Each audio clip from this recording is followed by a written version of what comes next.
배움에 밝아야 하는 두 번째 이유가 되겠습니다. 자, 배움이 중요한 이유 마지막 세 번째는요. 배움이 없이는 원하는 삶을 이루기가 어렵습니다. 사람들은 다 각자 나름대로 원하는 삶을 이루기 위해서 고민하고 행동을 합니다. 자, 만약에 내가 가지고 있는 지식이 10이 있다고 가정을 해봅시다. 자, 이 안에서 고민하며 뜻을 정하고 길을 걸어갑니다. 가다 보니까 내 뜻과는 맞지 않는 것 같아서 다시 고민을 해봅니다. 그리고 또 뜻을 정하고 걸어가는데 또 가다 보니까 이거 아닌 것 같은데 오케이, 좀만 더 생각해 보자. 그래서 다시 또 고민을 합니다. 아니, 고민한다고 답이 나오겠어요? 가지고 있는 지식의 양이 정해져 있는데, 아니 충분히 돌아보고 생각해 봤는데 무슨 또 다른 길이 있겠어요? 오히려 이렇게 반복하다 보니까 처음에는 잘할 수 있겠다라고 희망적으로 보이던 것들도요, 이제는 잘할 수 있을까 하며 의심이 들기도 하고, 주변 사람들도 힘들어하고, 자꾸 마이너스 되는 결과를 초래하며 도돌이표 같은 삶을 반복하게 되는 것입니다. 배움을 통해서 지식을 넓혀간다면 내가 갈 수 있는 길과 방향에 대해서도 찾아가며 원하는 삶을 이루어갈 수 있는 것이죠. 그래서 아는 것이 힘이고요. 아는 만큼 보고 행동하며 살아갈 수 있게 되는 것입니다. 사람이 올바른 행동을 결정하기 위해서는 먼저 구분을 해봐야 합니다. 무엇으로요? 지식과 감정으로. 지식이 첫 번째이고요. 두 번째가 감정입니다.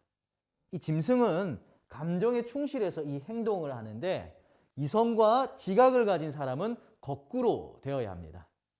자, 먼저는 이것을 해야 하는 일인가? 하지 말아야 하는 일인가? 그리고 두 번째가 감정입니다. 내가 좋아하는 일인지, 싫어하는 일인지. 구분해서 결정하고 행동을 해야 합니다. 자, 반드시 해야 되는데 좋아하는 일이라면 금상첨화죠. 올바른 습관만 만들어가면 됩니다. 하지만 반드시 해야 하는데 감정은 뭐 할 수가 있어요? 하기 싫을 수가 있습니다. 그럼 어떻게 해야 될까요? 감정을 이겨야 합니다. 이길 수 있는 방법은요, 지식을 넣어야 합니다. 내가 이것을 왜 해야 하는지 동기부여를 하며 감정을 이기고 절제해 가는 것입니다. 또는 이 사람의 뇌는 어떻게 생각하는지에 따라서 이 감정까지도 조절을 할 수가 있습니다.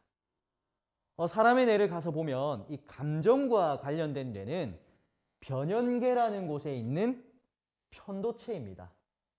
그 앞에는 이성의 뇌인 전두엽과 기억의 뇌인 해마와 가까이 있습니다. 이 감정의 뇌인 편도체는 가장 빠르게 반응하는 영역입니다. 무서운 것을 보면 물체를 판단하기도 전에 이미 편도체에서 이 감정을 일으키고요, 호르몬이나 신경전달 물질을 막 분비시키면서 심박수가 올라가거나 아니면 식은땀이 나고 소리치는 행동을 나도 모르게 하게 되는 것이죠. 이렇게 강력하고 충동적인 감정을 어떻게 조절할 수가 있을까요? 그게 바로 이 전두엽입니다. 전두엽에 대해서는 여러 가지 이야기가 있는데요. 간단하게는 성격과 학습에 관여를 합니다. 이 부분이 문제가 되면 사고와 억제력에 결핍이 와서요, 주의력에 문제가 생긴다든지 아니면 폭력성이 높아지기도 합니다. 그래서 사람이 이 감정 조절이 어려운 주된 원인은 이 전두엽에 위치한 전두피질에서 편도체로 향하는 신호가 약한 것으로 뇌과학자들은 분석을 하고 있습니다. 그래서 이 자유로워진 편도체가 뇌를 감정으로 지배해버리는 것이죠. 하기 싫다, 못하겠다, 짜증난다. 그래서 우리는 이 전두피질, 즉 전두엽을 활성화시켜가면 감정도 조절할 수가 있게 되는 것입니다. 그 방법으로는요, 감정을 언어로 표현했을 때 가장 효과가 있다고 합니다. 실제로 이 언어가 전두엽을 활성화시키는 데에도 굉장히 큰 도움이 많이 됩니다. 뇌에서 이 말하기 능력을 담당하고 있는 브로카 영역이라는 곳이 있는데요. 이것도 전두엽에 위치하고 있기 때문에 언어로 표현하는 것이 전두엽을 활성화시켜 가는데 큰 도움이 된다고 합니다. 자, 그래서 내 속의 감정도 알고 이것을 말이나 글로 표현했을 때 감정 조절 능력도 향상이 됩니다. 자, 그럼 먼저 내 감정을 말로 표현하기 위해서는 어떤 감정인지를 객관적으로 알아차리는 행위가 필요한데요. 이처럼 내 감정을 알아차리는 것을 전문 용어로 알아차림이라고 합니다. 내 감정을 아는 것과 언어를 통해서 표현할 때 전두엽은 활성화가 되는 것이죠. 그래서 많은 학자들이 일기를 권합니다. 하루 일과를 언어로 기록하는 과정에서 그날의 감정을 알게 되고요. 글로 표현하며 전두엽이 활성화되면서 감정을 제어하는 능력이 커져가게 되는 것이죠. 또한 명상도 좋은 방법입니다. 업무를 보거나 공부를 해야 되는데 너무 지루하고 심심해서 당장 놀고 싶은 마음이 들지만 그 감정을 진정시키고요. 공부하게 만드는 것, 업무하게 만드는 것도 다 전두엽의 활성화를 통해서 감정을 제어하고 통제하며 원하는 것을 행할 수 있게 되는 것입니다. 감정을 조절할 수 있다는 것은 자기 통제를 할 수 있다는 것이고요. 계획한 것을 이룰 수 있는 능력도 향상시킬 수 있게 되는 것이죠. 그래서 해야 하는 일인데 감정이 싫어한다면 이렇게 감정을 절제시켜가며 원하는 것을 실천해 가면 되겠습니다. 또는 반대로 하면 안 되는 것인데 좋아하는 것도 있습니다. 그럴 경우는 어떻게 해야 될까요? 싫어하려고 노력을 해야 합니다. 이 또한 지식을 통해 싫어할 수 있는 이유를 찾아야 하는 것이죠. 예를 들어서 담배는 해야 됩니까? 안 해야 됩니까? 아마 흡연하시는 많은 분들도요. 생각은 안 해야 한다고 하는 분들이 대부분일 것입니다. 금연책 중에 베스트셀러였던 스탑 스모킹이라는 책이 있었습니다. 이 책을 읽고 나서 금연자가 엄청나게 늘어났다는 것입니다. 이 책을 통해 담배에 대한 여러 가지 지식이 들어왔고요. 담배가 싫어지는 마음이 들다 보니까 금연에 많은 사람이 성공하게 되었다는 것이죠. 아니면 이 모든 것을 전부 배제시키고요. 행동을 꾸준하게 하는 것도 좋습니다. 뜻이 있는 곳에 길이 있다고 하지만 그런 행운을 만나기는 쉽지가 않습니다. 가다 보면 뜻이 생깁니다. 내가 어찌 이 길에 왔지? 이건 내 길이 아니야. 이번 생은 망했어. 하는 사람들은요. 원하는 뜻을 만나기가 쉽지 않습니다. 내가 여기 온 것은 무슨 뜻이 있을 거야 하면서 만들어 갔던 것입니다. 아니 스티브 잡스에게 무슨 길이 있었나요? 만들어 갔던 것입니다. 의외로 성공한 많은 사람들은요. 명확한 방향성과 완벽한 전략을 갖추며 길을 걷지는 않았습니다. 길을 걸어가면서 다양한 경험을 하게 되고 자신이 원하는 방향성을 찾게 된 것입니다. 어디로 가야 할지 모르겠다면 고민만 하는 것보다 꾸준히 가보는 것도 좋은 방법입니다. 아무것도 하지 않는다면 아무것도 이루어지지 않습니다. 자, 그렇게 행동해 가면서 문제가 생긴다면 이 자신의 문제가 감정에 있었던 것인지 아니면 행동이 잘못되었는 건지 자신을 이렇게 돌아보면서 변화시키고 목표한 바를 이루어가면 되는 것입니다. 근데 또 감정과 행동은 다 배제하고 이건 내 길이 아닌 것 같은데 더 좋은 방법이 있을 거야 하고 또 생각으로 돌아가 버리면 자꾸 도돌이표 같은 삶을 반복하며 어떠한 목적도 이룰 수가 없게 되는 것입니다. 이처럼 배움은요. 올바른 행동을 위해 판단하고 자신을 움직이고 절제하는 모든 행위에 있어서도 필요하고요. 또 내가 가는 길에 빛을 밝혀주며 원하는 삶을 이루어 가기 위해서도 배움이 필요한 것이죠. 네, 이제 얼마 후면 2022년이 다가오게 됩니다. 여러분들 새해가 오면 가장 이루고 싶은 것이 무엇인가요?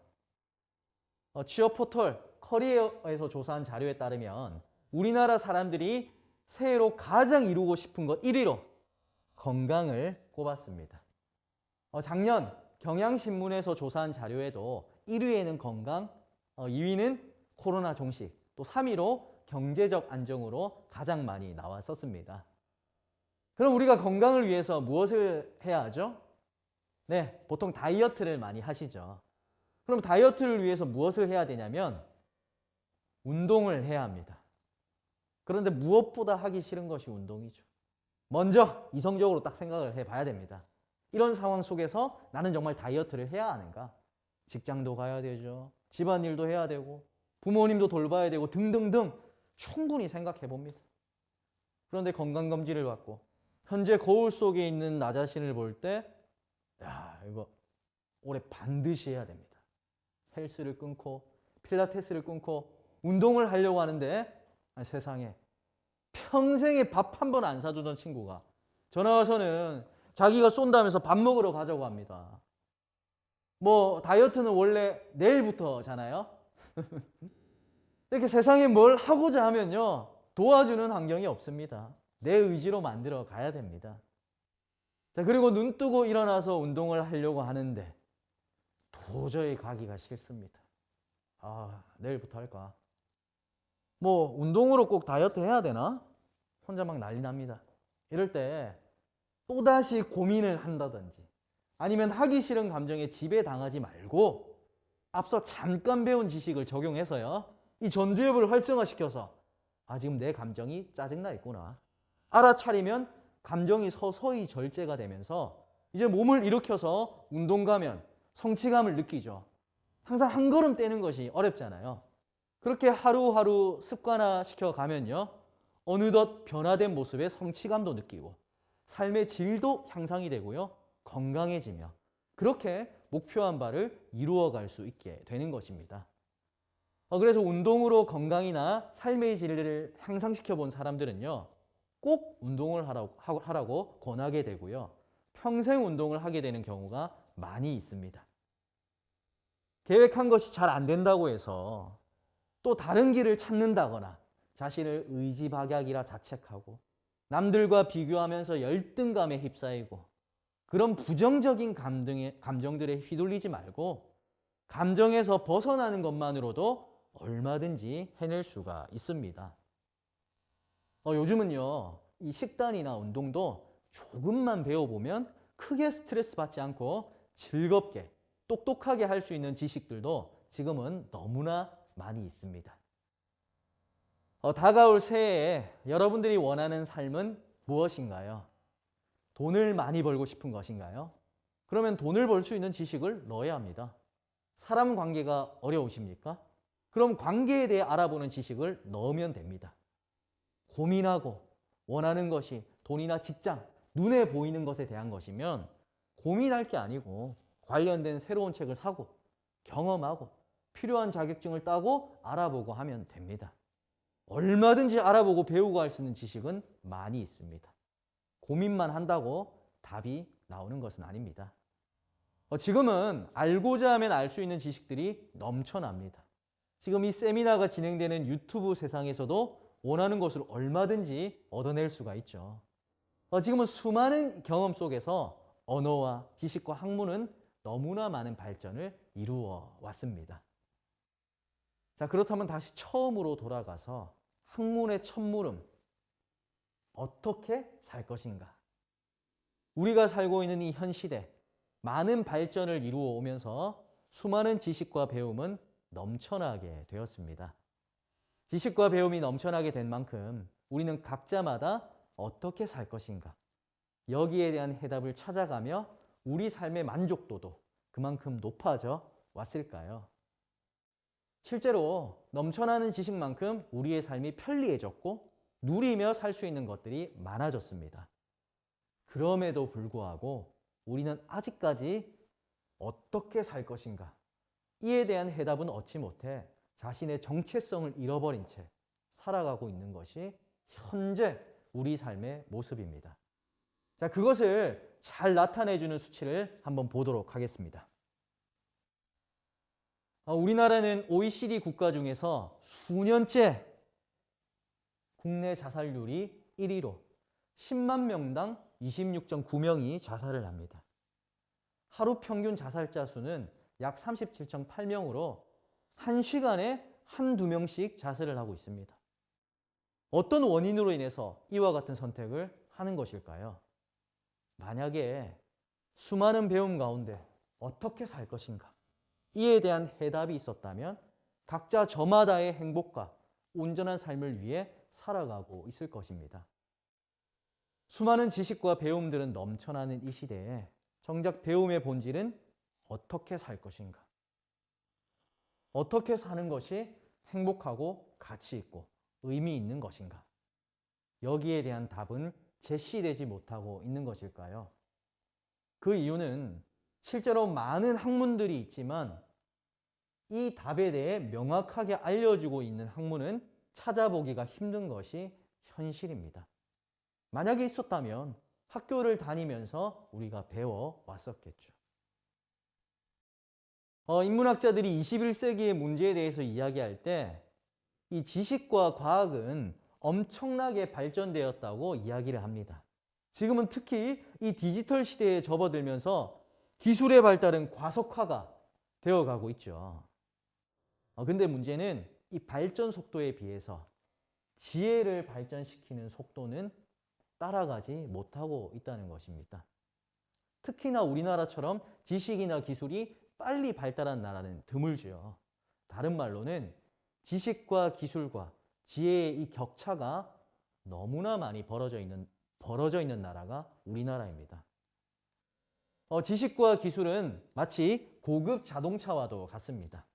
그럼 이 고급 자동차를 가지고 가고 싶은 곳이 있는 곳이 바로 지혜입니다. 하지만 고급 자동차가 있어도 가고 싶은 곳이 없다면 애물단지가 되는 것이죠. 이런 수많은 고급 자동차는 지금 널려 있는데요. 어디를 가야 할지 방향을 잡지 못하는 이 우리의 마음에는 공허함이 밀려옵니다. 어떻게 살 것인가? 그에 대한 해답을 제시해주는 이 배움의 끝을 내일 저와 함께 찾아가 보도록 하겠습니다. 오늘 시청해주신 모든 분들 진심으로 감사합니다. 내일 뵙겠습니다.